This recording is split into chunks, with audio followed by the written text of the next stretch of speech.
Айнектің не тапады аны? Кыргызча айтканда айнек жугучу. Айнекке чачып берүүчү моторчу. Демек омыватель да? Омыватель айнекти жуй турган, Айнек мойка деп койчу,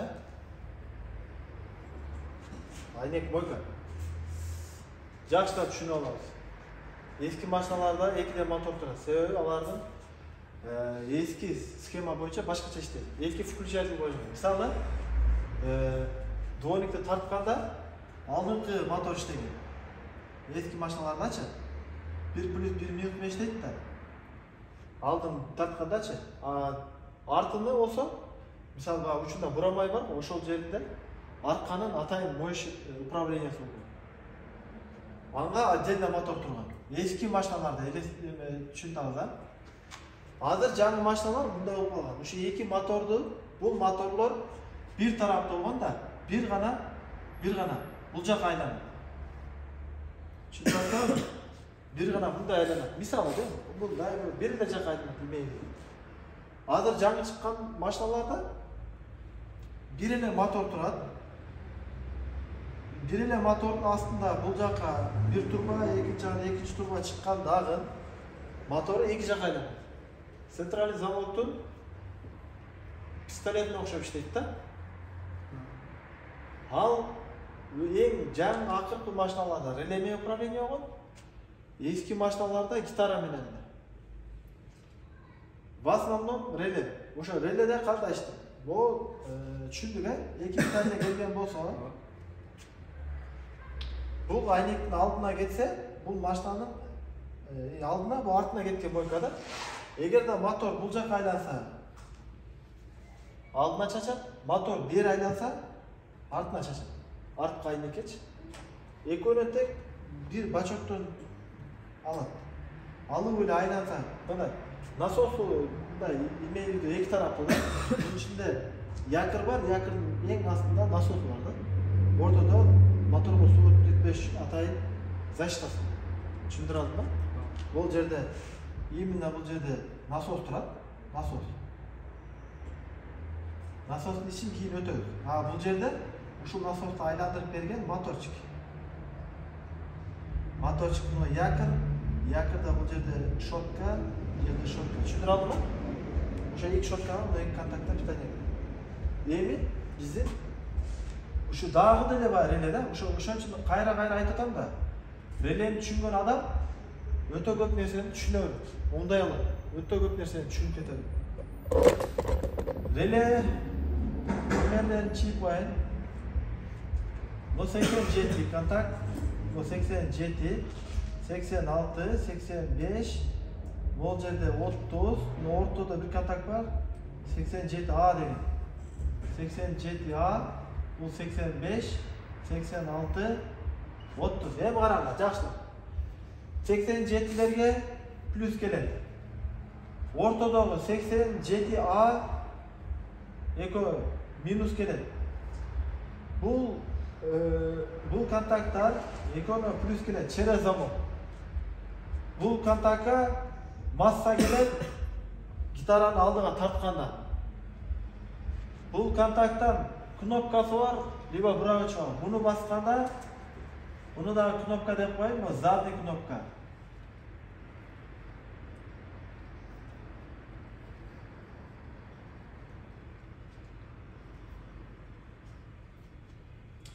Bu gelir monday. Bu gelir monday. Evet. Yok 30'dan gelir. Adaş ketdi mi?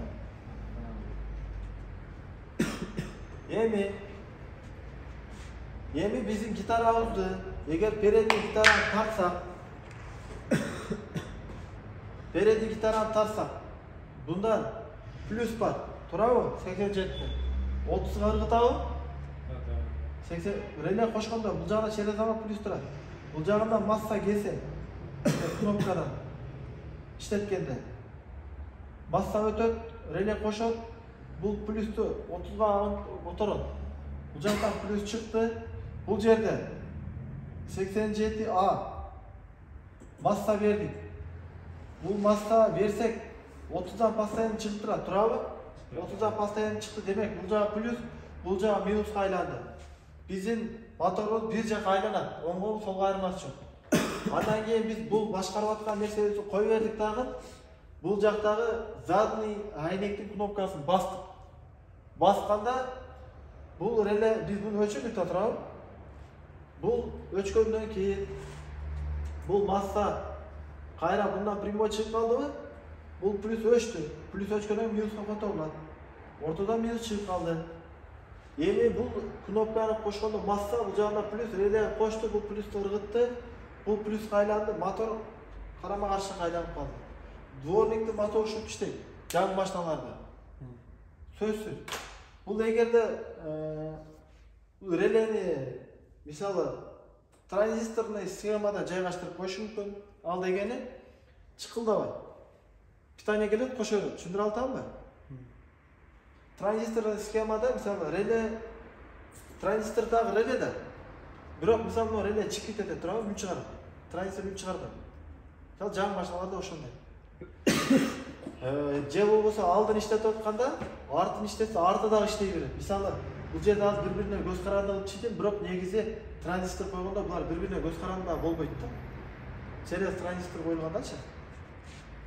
Негизи бул схема орточо 2015-ти машиналар ушундай иштейт. 20-ларда дагы өзгөрүшү мүмкүн. Негизи ушундай. Схема ушундай иштейт да. Эскилерде болсо предохранитель аркылуу эле плюсу келип тургандагы масса келген гитараначы, гитараны тартканда масса келген, задыйда включатель эткенде масса келген. Түшүнүп атасыңарбы? Аларда эки мотор болгондагы алдыга отдельный мотор иштеген, артына отдельный мотор иштеген. Азыркы жаңы машиналар башкача иштейт. Дворник ушундай. Дворник анан иштеттиңиз, үн чыгып атат, бирок чачпай атат. Эми баягы суу чачкан форсункалары кирт болуп калат, башка болуп калат. Текшергенде дайыма бул шланга мисалы чыгып барып, форсункага сайдыган жерге чыгарып туруп, кийин иштетип көрүш керек. Эгерде ошол жерде суу давление жакшы болсо, анда форсунка которулуш керек. Түшүндүрө атамбы? Эгер ошол форсунканын артынан суу барбай аткан болсо, анда бул мотордун бул жердеги насосу крыльчаткалары жейилип калат, сынып калат, айтор насос которулат. Түшүндүк, Анан азыр мына сезон башталды. Бул мотор эмнени жаман көрөт? Азыр дешевый эмелер бар. Баягы эме антимороз жасалма. Мисалы сууга порошокты кошот дагы антимороз кылат да. Ошолордо бир эме пайда болот. Бир кусок. Ушак сыяктуучу. Ошол ушак бул насосту токтотуп коет, катырып коет. Ошон үчүн антимороз дагы оригиналдык ушул чисто баклажкада даяр миласы менен ошондой иштеш керек. Бул насостун ичи мындай темир болгончу крыльчатка. Көп жазда суу куюп жүрө берет да.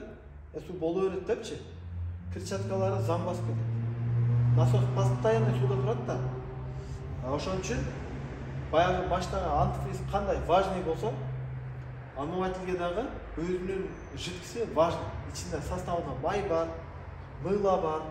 Бүт мунун ичин тазалап дагы турат, заң бастырбайт, түшүндүрө алатам. Ошон үчүн эч качан совет бербегиле, что боло берет суу куйса да. Суу болбойт негизи. Темир менен жасалган буюмдардын эч бирине суу болбойт. Алюминден жасалабы, жезден жасалабы, темирден жасалабы, латундан жасалабы, коргошунданбы сууну жактырбайт. Металлдар сууну жактырбайт. Жыгачтар да. Ошон үчүн машина эгерде бул жакка өзүнүн жидкиси керек болбогондо завод антимороз чыгарбайт эле да, мисалы. Түшүндүрө алатамбы? Эгер моторго суу менен жүрө бергенде, мисалы, кышта тоңуп калбаган айтпагандачы, антифриз чыгарбайт эле. Антифриз чыгарса дагы составына май кошпой эле тоңбой турган кылып коет, туурабы? Бүт нерсе заводдун талабына, стандартындагы иштетиш керек, бар нерсе. Биздер азыр жаңы 2020 машина келип дворник иштеп аткан себеби ошол жасалма антимороздорду куюшат биринчиден. Экинчиден өтө суук мамлекеттерде ошонун дагы минусовой көбүрөөк көтөрүш үчүн атай химияларды кошот. Ошол химиялар бири-бирине реакция болуп атгандай, болото сыяктуу болуп атган, ошону айландыра албай, акырында мусор алып калып отуруп, бул насос күйүп калды. Насос бардыгында жерде насос бирден. Бұл жердегі насос бой, үйдегі насос бой, қандай насостар, қандай эмнеде бұзылса, бұлардан ошондай тартты бұзылады. Бұларды дайым подкрыльник тосып тұрады, баягы баллондун грязьдарын тоскончу. Eski машиналарда мисалы урулгандан кийин ошо подкрыльниктер жок жүрөт да, бул жарга былай чачат. Бундагы ичинде охлаждениясы бар, бунун ичинде контакт деген бар. Ошолорду тез эле ысытып, вирус болот. Ошондуктан буларга суу тийбеш керек, лай тийбеш керек. Суу иштеш керек. Бул түшүндүк а? Вопростор барбы? Жок. Вопрос. Неме? Ошолор элеге күлт тукумдагы улап койсо болот да. Эмнени? Азыр чийген элегелер. Күлт деле улап койсо болот. Пульт? Милан. Пультту басып суу чача турганбы? Жок. Күчтүүрөөк кылып Жок, эми бул реле чийгенибиз себеби ушул схема, бул реле турбайт. Мен айтып атпаймынбы, транзисторный деп. Транзисторда реле да. Ооба. Ампер кичинекей реле. Мен ушул схемада иштейт деп атам. Мисалы, мындай вопрос чыгып атат да, бир эле мотор болсо, кантип эле бир эле моторду эки жактан эки башка жака суу жөнөтүп калат деген нерсени түшүндүрүп атам да. Негизи бул жайгашышып, мисалы машиналар бири-биринен көчүрбөйт да, мисалы ар кимдин өзүнүн стили бар. Мисалы Mercedes башкача колдонот.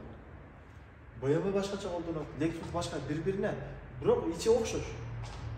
Буюмдарды ар кыл жайгаштырат, моторду ар кыл коюшат. Бирок бир эле схема менен кетишет. Баардыгы эле бирдей. Мисалы, эки моторду эмнеге бир мотор кылды? Биринчиден место экономия. Правы? Не болот? Омыватель бачок машинанын эң эле бир кычык жерине коюлат. Баягы жерде машина жаңылангандан кийин бүт баягы ударный датчиктерди толтура базалар жаралып кетет. Фаранын блоктору жаралып кетет. Ошол жерден место кичинерет. Ошонун мезгилде батырыш керек. Бүт баягы заводдун уже изденүүнүн негизинен чыгат дейм, баягы место тар болуп, мотор бирин алып алыш керек болуп мисалы турат. Ар нерсе болгондо негизи ар бир нерсе завод өзгөрткөн нерсеси эскиден жакшы болот да, дайым. Заводдо тест бар да, текшерип. Мисалы бир иштеп чыгарышкандан кийин эскиге салыштырып алып текшерип коюшат. Андан кийин оңдотуп атканда дагы бир моторду которуп койсо эки иштесе жакшыбы? Же ар бирине бирден мотор койгон жакшыбы? Түшүнүп атасыздарбы? Анан жаңы моторлорду дагы бир жакшы жери 60% машиналар бири-бирине чөйрөт моторлор. Элестетип атасыңарбы мындай?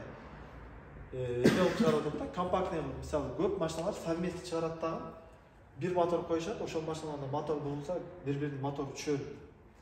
Болгон иштекерин эле башка коесуңар, бирок дагы эле ошол да, кызматы бирдей. Түшүндүрө алдыңарбы? Ошон үчүн азыр баардыгы бир тараптуу жүрүшөт. Себеби машинанын чыгышы бар, кийин оңдолушу бар деген. Түшүндүк а? Вопрос? Жок башка. Эртең ушунун сөзүн тапшырам. Тапшырмалар калып кетет, сөз тапшырмалар тапшырайт да. 2 күн 3 күн топтоп туруп.